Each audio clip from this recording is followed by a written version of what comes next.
Проведение 9-го Всероссийского фестиваля «Человек и вера» активно поддержала Чебоксарско-Чувашская епархия. Финалистов пригласили на экскурсию по святым местам Чувашии. Они посетили храмы и обители Чебоксар, Александро-Невский и Цивильский Тихвинский монастыри.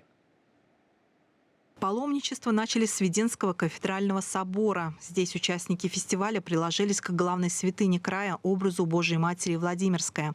В 1555 году святитель Гурий Казанский благословил этой иконой строительство города-крепости Чебоксары. Потом гости отправились к месту, где стоял Никольский женский монастырь, и была похоронена бабушка первого русского царя из рода Романовых. У Свято-Троицкого мужского монастыря гостей встретил наместник архимандрит Василий Паскье. Интересный собеседник, человек с удивительной биографией. Отец Василий показал гостям свою любимую обитель, ее святыни. Резную икону святителя Николая Чудотворца, Иверскую икону Божьей Матери и комнату-музей митрополита Варнавы, келью, в которой он жил 30 лет. Здесь это все полностью, представьте, сделано руками владыки Варнавы. Вот эта митра вся расшита, изготовлена от начала, от первого до последнего стежка. Теперь сюда идут паломники. Здесь есть возможность увидеть своими глазами, как живут истинные молитвенники и старцы.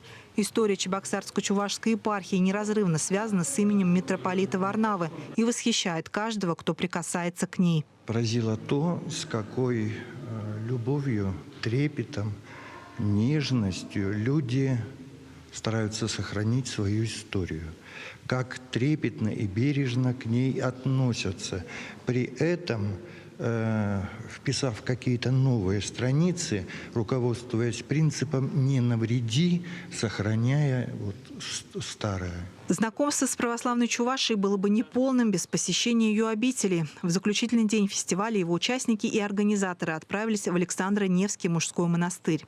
Здесь паломников встретил настоятель игумен Феодосий Шитов. А дух какой? Дух Божий.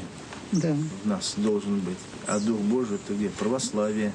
Дух надо воспитывать. Да, а дух надо воспитать. Этот монастырь первый в истории по-настоящему чувашский. Удивительный факт. Здесь было языческое капище, но местные жители просили построить тут православную обитель. Простые люди много помогали в ее становлении. По преданию, которое сохранила летопись монастыря, в день освящения главного храма здесь собралось 4000 прихожан, а монахов было более сотни. Сегодня в монастыре 2 храма. Один посвящен преподобному Серафиму Саровскому, главный освящен в память святого Александра Невского. Здесь хранится редкий образ Божией Матери Иверская. Притягательно для паломников святые источники. Вкусная! Почему она такая вкусная?